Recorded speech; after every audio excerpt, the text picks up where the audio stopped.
Assalamu alaikum. Welcome to the very last part of our solution class. So আমরা গত দুইটা পার্টে প্রথম পার্টে হচ্ছে টপিক 1 থেকে 4 পর্যন্ত আলোচনা করেছিলাম এবং আমরা সেকেন্ড পার্টে হচ্ছে টপিক 5 থেকে টপিক 9 পর্যন্ত আলোচনা করেছিলাম। সো আমাদের শুধুমাত্র রাইটিং পার্টটা বাকি আছে। সো রাইটিং পার্টে আমাদের জাস্ট 3টা টপিক, 2টা প্যারাগ্রাফ, একটা হচ্ছে formal letter. So formal letter নিয়ে আমি যেমনটা বলেছিলাম যে হাজার সিভি থাকুক, কমপ্লেন লেটার থাকুক বা যাই থাকুক না কেন, ultimately at the end of the day আমাদের হচ্ছে অ্যাপ্লিকেশনে আসে। সো অ্যাপ্লিকেশন এবং 2টা প্যারাগ্রাফ নিয়ে আমি একটু কথা বলবো। তার আগে এই যে কিছুক্ষণ ধরে দেখছি ফেসবুকে একটা ট্রেন্ড যাচ্ছে, ঢাকা বোর্ডে যে প্রশ্নটা এসেছে, the importance of moral values, ঠিক আছে? সো মোরাল ভ্যালুস নিয়ে যেটা এসেছে সবাই দিচ্ছে যে 1 নাম্বার প্রিপোজিশনের প্রশ্ন এবং 4 নাম্বারের যে আমাদের রাইট ফর্ম ভার্বের প্রশ্নটা আছে, এইখানে দুইটাতেই কিন্তু দেখা যাচ্ছে মোরাল ভ্যালুসের কথা। কিন্তু প্রথমটা হচ্ছে চ্যারিটি নিয়ে, আর পরেরটা যদি আমরা দেখি যে সত্যের জয়, ঠিক আছে, সবসময় সত্য কথা বলা উচিত, এইগুলা এখন যারা বুদ্ধিমতী তারা হচ্ছে এইগুলা মোরাল ভ্যালুসের মধ্যে তুলে দিয়েছে। এখন কথা হচ্ছে এটা আর যারা দিতে পারেনি তারা এখন আফসোস করছে যে তখন কেন মাথায় আসেনি। ব্যাপারটা না এতটা সোজা না আসলে। হ্যাঁ, ফান করার জন্য it's fine, all right, but প্যারাগ্রাফের মানে অ্যাজ ইউ অল নো প্যারাগ্রাফের কিন্তু একটা নির্দিষ্ট ফরম্যাট থাকে, টপিক সেন্টেন্স থাকে, ডেভেলপার্স থাকে, টার্মিনেটার্স থাকে, প্যারাগ্রাফের মধ্যে ইউনিট থাকতে হয়, কোহেরেন্স থাকতে হয়। এখন আপনি এই জায়গাতে চ্যারিটি, পরে আবার এখানে ট্রুথফুলনেস, কখন কোনটা নিয়ে লিখছেন, ঠিকমতো ট্রানজিশন ওয়ার্ডে ব্যবহার করতে পারছেন কি না, এগুলো তো ম্যাটার করে। আর যিনি টিচার খাতা দেখবে তিনি তো আর ঘাস খান না, তিনি তো বুঝেই যাবে যে এটা কেমনে প্যারাগ্রাফটা লেখা হয়েছে, এই প্রিপোজিশন আর রাইট ফর্ম ভার্বের। সো আগে থেকেই তো একটা রেড ফ্ল্যাগ চলে আসলো। সো এইগুলা বাদ। তবে আমি হচ্ছে যে সাজেশনটা দিয়েছিলাম, এই এই যে সাজেশনটা দিয়েছি, এই সাজেশনে কিন্তু 2টাই আছে। সো লিস্টিং ডেসক্রিপটিভে আমি জাস্ট 7টা দিয়েছিলাম, বলেছিলাম 7টার মধ্যে থেকে আসবে, এবং এখানে কিন্তু 4 নাম্বারে ছিল ইম্পর্টেন্স অফ মোরাল ভ্যালুস। আর যদি কজ অ্যান্ড ইফেক্টটা দেখাই, এখানেও কিন্তু 5 নাম্বারে cause and effects of road accidents. So যেটা এসেছে এটা আমি বলেছিলাম যে এটা অনেক, যে রাজশাহীতে 16 সালে, ঢাকা বোর্ডে 17-তে, সিলেটে 23-এ এসেছিলো। তো আমার কাছে এবার মানে আমি 100%-এর মধ্যে 90% শিওর ছিলাম যে কজ অ্যান্ড ইফেক্ট প্যারাগ্রাফ আসার কথা, আর এদিকে ডেসক্রিপটিভ বা লিস্টিং থেকে তো একটা থাকেই। সো আমি আলোচনা করছি এগুলো নিয়ে। তার আগে সবার আগে আমরা আলোচনা করবো হচ্ছে অ্যাপ্লিকেশনটা নিয়ে। এবং মজার ব্যাপার আরেকটা হচ্ছে, আমি যে আমার ব্যাচে যে লাস্ট পরীক্ষাটা নিয়েছি, সো প্রত্যেকটা টপিকের উপরে একটা করে ফাইনাল টেস্ট হয়েছিল। সো প্যারাগ্রাফে যে ফাইনাল টেস্ট, ওইখানেও আমি জাস্ট এইটাই দিয়েছিলাম, এই যে cause and effect of road accidents in Bangladesh. So ওদের সবাইকে আমি খাতা দেখে পার্সোনালি ফিডব্যাক দিয়েছি কীভাবে আবার ভালো করা যাবে। সো আই হোপ ওরা এখান থেকে অনেক ভালো নাম্বার পাবে। তাহলে আমরা শুরু করতে পারি আমাদের আলোচনা। তাহলে আমরা প্রথমে আসি, এখানে কিন্তু যে অ্যাপ্লিকেশনে বলা হয়েছে যে তোমার কলেজে কিছু বহিরাগত, ঠিক আছে, আউটসাইডার এসে ঝামেলা করে, তাদের জন্য পড়াশোনার পরিবেশ বিঘ্নিত হচ্ছে। তো সো একটা অ্যাপ্লিকেশন লিখতে হবে প্রিন্সিপালের কাছে যে এই আউটসাইডারদের বিরুদ্ধে কিছু পদক্ষেপ নেওয়ার জন্য। So as we all know, আমরা প্রথমে তারিখ লিখব, এবং তারিখ সব থেকে ভালো হয় ব্রিটিশ ফরম্যাটে এইভাবে লিখলে। তারপরে দ্য প্রিন্সিপাল, অবশ্যই the P should be capitalised. তারপরে যেহেতু এখানে কলেজের নাম দেওয়া নেই, অথবা নিজের নামও কিন্তু দেওয়া নেই যে সাপোজ ইউ আর অমুক, সো আমরা এখানে যে কোনো কিছু ব্যবহার করতে পারি। সো আমি এখানে ঢাকা সিটি কলেজ দিয়েছি। তারপরে অ্যাড্রেসের পরে সাবজেক্টটা keep it simple, application for taking measures against outsiders on campus. So এই জায়গাতে আমরা প্রেয়ার ফর দিতে পারতাম, রিকোয়েস্টিং ফর দিতে পারতাম, ইটস আপ টু আস। তারপর ডিয়ার স্যার, শুধু স্যার, যাই দিই না কেন আমরা, যেহেতু এটা একটা কালেকটিভ প্যারাগ্রাফ, সো আমরা উই দিয়ে লিখতে পারি। We the students of your renowned college would like to draw your kind attention to a serious issue we have been facing recently. তাহলে আমরা সাম্প্রতিককালে একটা সিরিয়াস যে ইস্যু ফেস করছি সেটা নিয়ে আপনার দৃষ্টি আকর্ষণ করছি সেটার উপরে। For the last few months, আমরা জানি প্রথম যে প্যারাটা হয়, প্রথম প্যারাটাতে কিন্তু সমস্যার ইন্ট্রোডাকশনটা দিতে হয়। তাহলে প্রথমেই আমরা বলে দিলাম যে একটা সিরিয়াস ইস্যু ফেস করছি, তার দৃষ্টি আকর্ষণ করে নিলাম যে গত কয়েক মাস ধরে a number of outsiders have been entering our college campus. So কিছু বহিরাগতরা আমাদের কলেজ ক্যাম্পাসে, কলেজের যে প্রাঙ্গণ আছে তার মধ্যে প্রবেশ করছে, specially during class hours. So ক্লাসের সময় দে অফেন লোইটার মানে হচ্ছে ঘুরে বেড়ানো এদিক সেদিক, ঠিক আছে, in the corridors, occupy the common room and make loud noises which severely disrupts the academic atmosphere of the college. তাহলে এই যে আমরা যে প্রথমে বলেছি যে প্রবলেম ইন্ট্রোডাকশন, এটা কিন্তু খুব ভালো মতো ক্লিয়ারলি আমরা করে ফেলেছি। এরপর আমি বলেছিলাম দ্বিতীয়তে একটা প্যারা রাখতে, যেখানে আমরা ওই যে in this context, in this regard, so ওইটাও আমরা দিতে পারি, অথবা আমি have done something different here. So আমরা ওই জায়গাতে আর একটু এলাবোরেট করছি প্রবলেমটাকে, যে দেয়ার প্রেজেন্স, তাদের যে উপস্থিতি, creates a great disturbance to our studies and concentration in class. Furthermore, এছাড়াও some of these outsiders have been reported to engage in inappropriate behavior. So কেমন inappropriate behavior? যেমন এই যে মেয়েদের, particularly for the female students, এটা কিন্তু তারা safe feel করছে না, so they are feeling unsafe.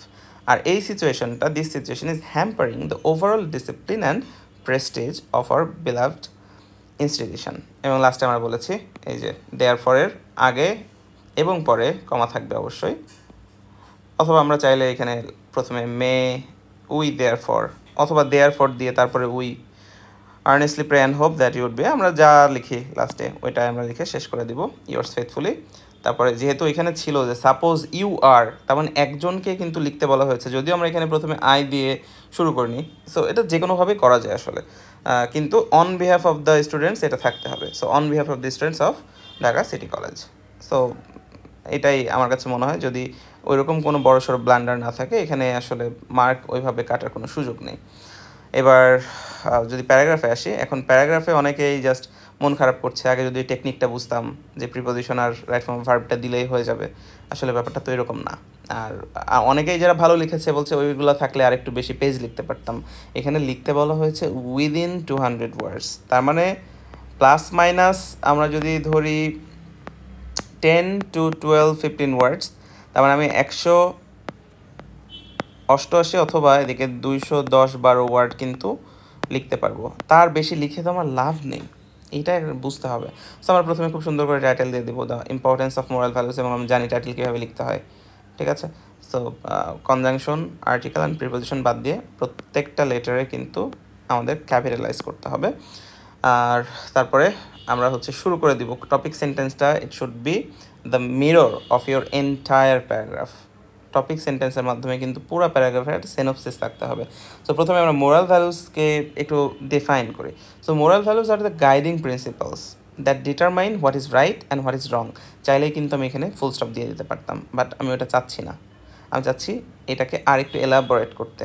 আমরা প্রথমে বলছি যে মোরাল ভ্যালুসটা কী, এটা হচ্ছে গাইডিং প্রিন্সিপালস, আমাদের নীতি নৈতিকতা, যেটা আমাদের পথ দেখায়, যেটা ঠিক করে, দ্যাট ডিটারমাইন্স, নির্ধারণ করে হোয়াট ইজ রাইট, কোনটা ঠিক এবং কোনটা বেঠিক, কোনটা হচ্ছে ভুল, wrong, shaping an individual's character and behaviour, এবং যেটা আমাদের মানে একজন ব্যক্তির চরিত্র এবং তার যে ব্যবহার, এইটাকে কিন্তু শেপ দেয়, গঠন করে।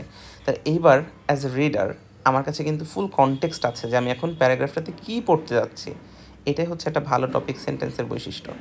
তাহলে আমরা প্রথমেই এই যে ভ্যালুসগুলো নিয়ে, দেয়া তো আছে মোরাল ভ্যালুস, সো ভ্যালুগুলো নিয়ে আমরা কথা বলবো যে দিস ভ্যালুস, এখন আমি কিছু উদাহরণ দিই, such as honesty, integrity, compassion, respect, responsibility, এইগুলো সবই গঠন করে the very foundation of a civilised society, ঠিক আছে। তারপরে for individual morality acts as an internal compass, আমরা প্রত্যেকটা জিনিসকে এখন একটু করা শুরু করব, এলাবোরেট করব, মাঝখানের আমাদের যে ট্রানজিশন ওয়ার্ডগুলো, এইগুলো একটু আমাদের খেয়াল রাখতে হবে, ঠিক আছে। এবং লাস্টে আমরা যখন শেষ করি, এই শেষটাতে যদি একটা ট্রানজিশন ওয়ার্ড না থাকে, যেমন in summary, to sum up, overall, যেমন আমি এখানে দিয়েছি দেয়ার ফর, হ্যাঁ, সব কিছু বললাম, মোরাল ভ্যালুজের ইম্পর্টেন্স সব কিছু বলেছি, যে সমাজ এটা এই যে হারমোনি প্রমোট করে, মিউচুয়াল রেসপেক্ট প্রমোট করে, কোঅপারেশন অ্যামাং পিপল, এইগুলা। সো এছাড়াও আমরা মোরাল ভ্যালুজের অবক্ষয় যদি হয়, যে ইরোশন হয়, তাহলে সেটা কি হয়, যে on the other hand it leads to social decay, injustice and anarchy. So therefore অতএব it is essential to cultivate this timeless principles from childhood through family, education and social conditioning to build a better individual and a better world. So এরকমভাবে যদি আপনি লিখে আসতে পারেন, শুধু এরকমভাবে না, আপনার ক্রিয়েটিভ লিবার্টি তো আছে, আপনি যে কোনোভাবে লিখে আসতে পারেন, কিন্তু প্যারাগ্রাফের যে মূল মন্ত্র, যে মূল বেসিসগুলো আছে, বিশেষ করে 3টা পার্ট এবং যে 2টা ক্যারেক্টারিস্টিক্স, সেটা থাকলে আশা করছি এখানে খুব ভালো মার্ক পাওয়া সম্ভব। এবং লাস্ট বাট নট লিস্ট, সেটা হচ্ছে কজ অ্যান্ড ইফেক্ট প্যারাগ্রাফ। নামটা হচ্ছে ফ্রিকোয়েন্ট রোড অ্যাক্সিডেন্টস, কিন্তু এখানে দেয়াই আছে যে write a paragraph on frequent road accidents is causes and effects in Bangladesh. So আমরা এটাকেই কিন্তু টাইটেল হিসেবে নিতে পারি যে frequent road accidents in Bangladesh, তারপরে কোলন দিয়ে কজেস অ্যান্ড ইফেক্টস।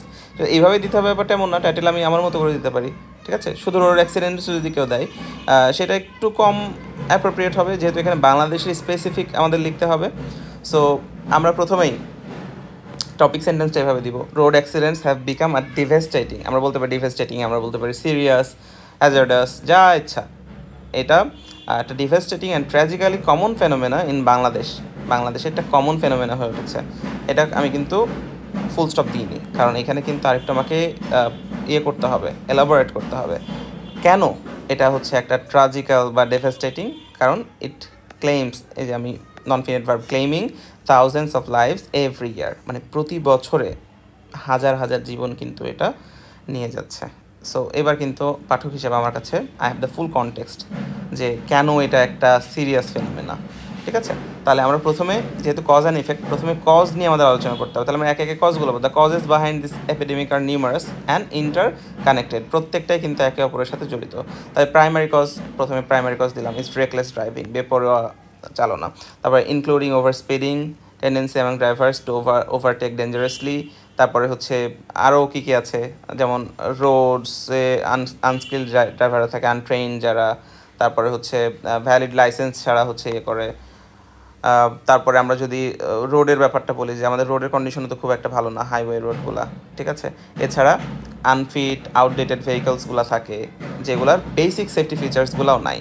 এছাড়া দেখেন, এই যে আমার মেইন যে এখানে আলোচনার বিষয়বস্তু, সেটা হচ্ছে এই যে ট্রানজিশন ওয়ার্ডগুলোর মাধ্যমে কিন্তু একটা প্যারাগ্রাফের প্রাণ ফিরে পাই। যে ফার্দার মোর, এটা দেওয়ার মাধ্যমে আমরা, এই যে কানেক্টরটা বারবার চলে আসছে, সো ফার্দার মোর এটা দেওয়ার মাধ্যমে বুঝতে পারছি যে আমরা আরেকটু অ্যাড করতে চাচ্ছি, সো ফার্দার মোর। এছাড়াও general disregard for traffic laws, হ্যাঁ, যে সবাই যে ট্রাফিক আইন এটাও তো মান্য করে না, okay, both the drivers and the pedestrians, তো পথচারী যারা, তারাও কিন্তু ট্রাফিক ল মান্য করে না। তো এইগুলো আমরা কিন্তু প্রথমে কজ বলে দিলাম। এই কজ, যে অ্যামাউন্ট অফ কজ আমি বলেছি, ইফেক্টগুলোও কিন্তু আমাদের সেইভাবে করতে হবে। প্রথমে বললাম যে এটা ফলাফল কী হতে পারে, the effect of these accidents are catastrophic. The most severe effect কী হতে পারে, the immense loss of human life and the lifelong disabilities. তাহলে মানুষের জীবন, এই যে লস অফ হিউম্যান লাইফ, ঠিক আছে, সে তার মৃত্যুবরণও করতে পারে, আবার লাইফ লং, জীবনভর সে কিন্তু অক্ষম হয়ে যেতে পারে, ওকে। এটার কারণে আর কি হয়, বিভিন্ন ফ্যামিলিজ তাদের আর্নিং পার্সনকে কিন্তু হারিয়ে ফেলে, ইমোশনালি তারা ভেঙে পড়ে, ঠিক আছে। এছাড়া ইকোনমিক একটা বার্ডেন আমাদের ফ্যামিলির উপরে, হেলথ কেয়ার সিস্টেমের উপরে, যেটা আমাদের প্রোডাক্টিভিটির কিন্তু একটা লস। সো এইভাবে আমরা হচ্ছে যখন ইফেক্টগুলো বলে ফেলবো, লাস্টে আমরা কিন্তু এটাকে কনক্লুড করতে পারি এভাবে, যে দাস এভাবে road accidents are not just a transportation issue but a major public health and economic crisis in Bangladesh that demands urgent and comprehensive action. তো ওই যে পরে লাস্টের দিকে একটু, ওই যে আমরা the government should take necessary step, the media could play a vital role, we need to raise awareness among the common people, এইগুলাও চাইলে অ্যাড করতে পারতাম, but I chose not to, because আমি লাস্টে এইভাবে দিয়ে দিয়েছি যে এটা এরকম একটা ইকোনমিক ক্রাইসিস, সো এটা হচ্ছে একটা আর্জেন্ট বা কম্প্রিহেন্সিভ অ্যাকশন এটা ডিমান্ড করে। So it's up to you, কীভাবে আমি সাজাচ্ছি ব্যাপারটা আমার উপরে। So that's it. আমার কাছে মনে হয় যে পরীক্ষা কেমন হয়েছে এখন আর এটা নিয়ে মানে চিন্তা করে লাভ নেই, ভবিষ্যতে পরীক্ষাগুলো একটু ভালো করে দিতে হবে। এবং আবারও একটু মনে করিয়ে দিই, যখন আগস্টের 7 তারিখ আই গেস মূল পরীক্ষা শেষ হয়ে যাবে, তারপরে আর রেস্ট নেওয়ার সুযোগ নেই, ঠিক তারপর থেকেই লেগে পড়তে হবে, ভর্তি যুদ্ধের জন্য প্রস্তুতি নিতে হবে। যার প্রস্তুতি যত ভালো হবে, তার জন্য রণক্ষেত্র কিন্তু ততটাই পক্ষে যাবে। So I wish you all the best. আমার জন্য একটু সবাই দোয়া রেখো, সবার জন্য অনেক বেশি শুভকামনা।